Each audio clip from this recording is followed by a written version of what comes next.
Today on Public Eye News, Dr. Chris Olson is announced as the new president of Northern Michigan University. And later, the Michigan Secretary of the Treasury has been chosen to lead several national boards. Tim Knapp will have their weather forecast for the next couple of days. Later, Cole Robinson will bring you today's sports breakdown. I'm Luke Middle.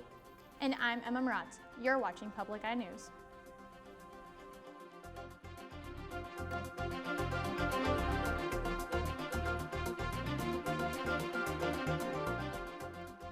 Ago, Northern Michigan University named Dr. Christopher Olson as the 19th president of NMU during a special meeting of the Board of Trustees. Olson previously served as the dean of the College of Arts and Sciences at Indiana State University. He earned his PhD at the University of Florida in 1996 in United States history with minors in colonial Latin America and political culture theory. His area of academic focus is in the 19th century United States with an emphasis in politics and political culture. Dr. Olson is expected to be installed on January 1st, 2026. Northern Michigan University had its Alumni Awards during homecoming week. Dr. Peter Lapine received the Distinguished Alumni Award for his work with over 10,500 children with cleft palates. Former NMU professor and alumna Barbara Coleman received an award for alumni achievement because she co-founded NMU's Get Fit adult fitness program and many public health and community programs. Ian Lewis received the Outstanding Young Alumni Award because of the growth he has done for the village of Laurium and securing $1.5 million in grants. These three honorees were given the awards during a ceremony after being nominated and selected by fellow alumni based on their achievements. The 13th Annual Archaeology Fair is set to kick off at the Marquette Regional History Center this Saturday, October 18th from 11 to 3 p.m. Coinciding with International Archaeological Day, the event will join hundreds of organizations, including the Archaeological Institute of America, across the country and around the world in celebrating International Archaeological Day. The fair includes several indoor and outdoor booths and hands-on activity learning for all ages. Admission for adults is $10, while college students can enjoy a discount at just $4 for ticket price, and children 17 and under will be admitted for free. And as part of Operation Safe Stop, Michigan State Police across the state have ramped up efforts to curb drivers illegally passing school buses. The patrol will take place next week from October 20th through the 24th in conjunction with National School Bus Safety Week. According to data from the Michigan State Police Criminal Justice Information Center, the MSP saw 54 total crashes at school bus stops in the year of 2024, including 26 total injuries and 1 death. In May earlier this year, a survey of 3,153 bus drivers found that over 2,200 drivers passed a school bus illegally. Those who pass a bus unlawfully and cause injury may face up to a $1,000 fine and a year in jail, while causing death carries a penalty of a felony with a $7,500 fine and 15 years in prison. And in the Middle East today, the ceasefire in Gaza is still holding.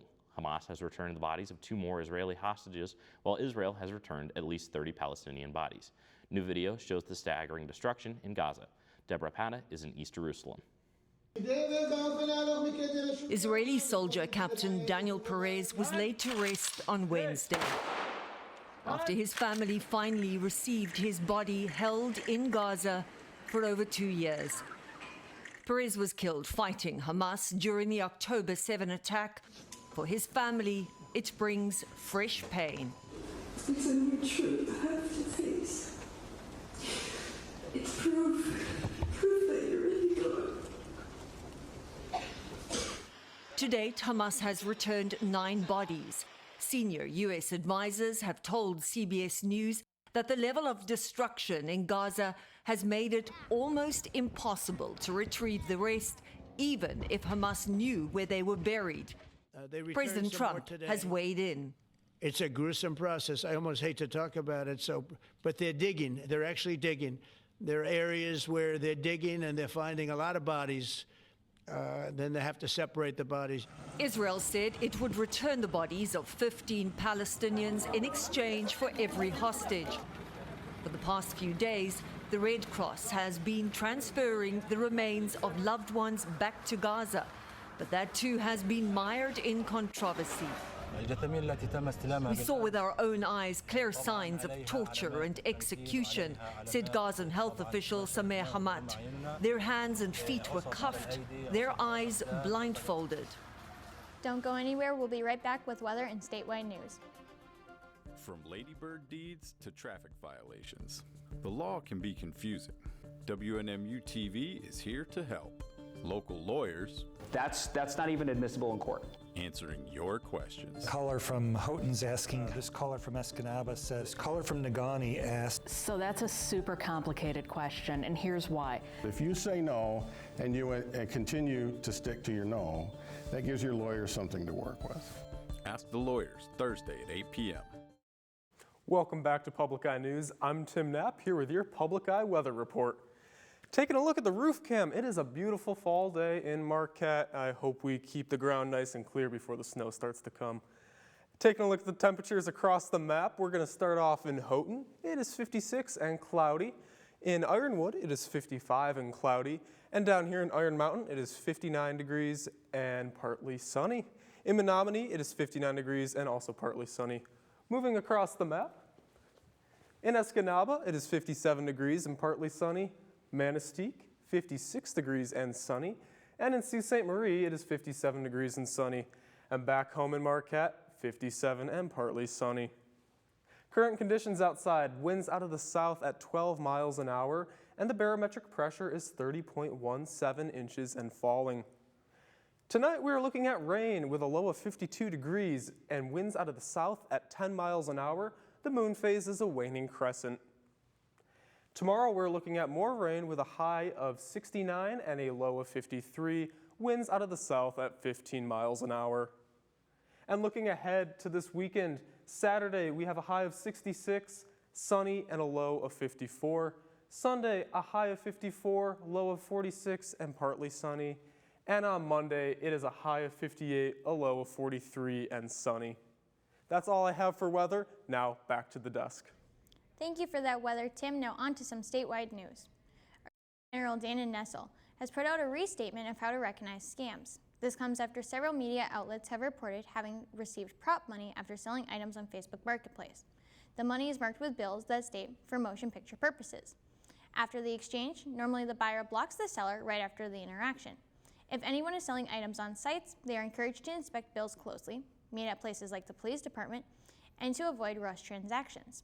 Common ways that scammers try to trick people is by asking for wire transfers, promising something too good to be true, or being in a rush. People are encouraged to contact their local police department or reach out to the Attorney General Consumers Protection Team. The Michigan Department of Treasury recently had 2 members elected to presidential positions of boards across Michigan. During a meeting of the National Association of State Treasurers, or NAST, the board elected State Treasurer Rachel Eubanks as the organization's president.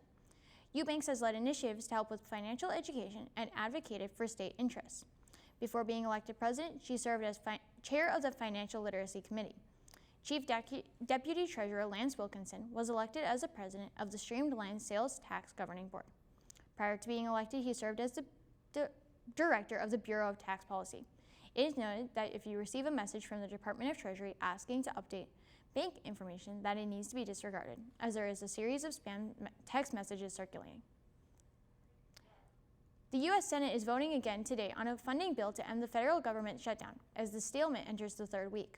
A federal judge has also temporarily blocked the Trump administration from firing workers during the shutdown. As the White House says thousands more jobs could be on the line. Natalie Brand has the latest from Washington. Ms. Hassan, no. Senators returned to the floor for a 10th attempt to fund the U.S. government, and once again the GOP measure failed. The motion is not agreed to. On the larger issues, neither side is showing signs of budging. We are not asking Democrats to swallow any new Republican policies. We're simply asking them to extend current funding levels for a few weeks while we work on full-year appropriations. And the Trump shutdown drags on because Republicans refuse to work with or even negotiate with Democrats in a serious way to fix the health care crisis in America. The president's Office of Management and Budget says federal worker layoffs during the shutdown could exceed 10,000, but a federal judge says for now the firings must stop.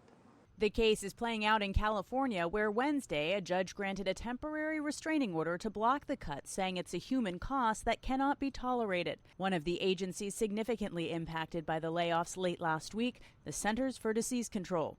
It's truly like an episode of Squid Games because we don't know what's going to happen next. CBS News spoke to a CDC scientist who received a reduction in force notice. She's asked for her identity to be concealed for fear of retribution. The everyday American should be very concerned. It's going to mean more deaths, more preventable deaths. People will absolutely die from the impact of this administration. A spokesperson for the Department of Health and Human Services said the layoffs were part of cutting a bloated bureaucracy and that the positions were deemed non-essential by their divisions. Natalie Brand, CBS News, Washington. Stick around. After this short break, Cole will be back with a sports report you won't want to miss. Spatchcock Funk in the house, our house, and your house too. You know where the party's at? Wherever you're at. We're going to teach you how to throw the best parties, the best dinners, the best get-togethers. All you need are the people that you love, and we'll take care of the rest. So load up that playlist in your cooler, turn up the speakers, and fire up the fryer because you're going all in. The Spatchcock Funk. Dope food, strong drinks, great stories. Thursday afternoon at 4:30. Welcome back to Public Eye Sports. I'm Cole Robinson. I'm taking you through your Thursday breakdown. Leading off in the rubber, the Milwaukee Brewers are on the ropes, dropping both opening series home games against the Dodgers in the NLCS. Even with questions about the strength of depth in LA's bullpen through the postseason, two excellent games in the mound have propelled the Dodgers to a commanding 2-0 lead early in the series. Aces Blake Snell and Yoshinobu Yamamoto combined to allow just 4 hits and 1 run in 17 of 18 total innings played so far. LA looks to continue their pitching prowess with Tyler Glasnow starting Game 3 and Shohei Ohtani for Game 4. First pitch for Game 3 in Los Angeles is set for 6:08 p.m. tonight. Gliding on over to the rink, a 21-save performance by Cam Talbot propelled the Red Wings to a 4-1 victory over reigning champions of the Stanley Cup, the Florida Panthers, and handing the heavyweight champions their second consecutive loss in the new season. Benefiting from not having to go against Alexander Barkov and Matthew Tkachuk this time around, a 2-goal performance by Mason Appleton lifted Detroit to their 3rd win in a row and now sit second overall at 3-1 in the Eastern Conference, just 4 games in. 4 Red Wingers put up a 2-point night, being Appleton, Dylan Larkin, Alex Rinkett, and Michael Rasmussen. Motown stays at Little Caesars Arena for tomorrow night at 7 p.m., where they will have a go against the Tampa Bay Lightning. Staying in the rink, the wait is finally over for Wildcat Hockey in the Barrie Event Center. Coming back from a multi-state business trip against UMass and Ohio State, tomorrow night and Saturday's 2-game spar against number 19 Colorado College marks the middle of point of a gauntlet in our conference schedule. In total, NMU will play 4 total series in a row against ranked opponents, the Minutemen and Buckeyes being ranked number 15 and 16 respectively, and number 3 Michigan State upcoming next weekend.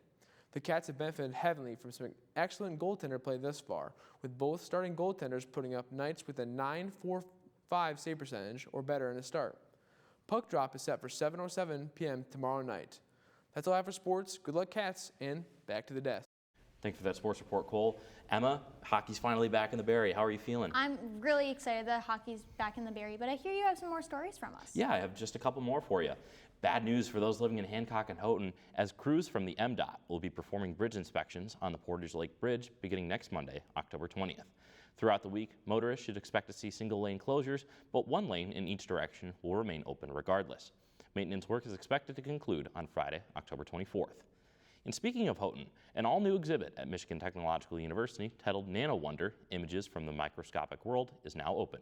Using screening technology from a microscope, the exhibit showcases objects such as hair follicles, insect wings, and minerals, allowing viewers to see an entirely new side to everyday items. The display will be open to the public through November 7th. That seems very interesting, but here, our time at Public Eye News is done for today. I'm Emma Maratz. I'm Luke Middle. We'll see you tomorrow.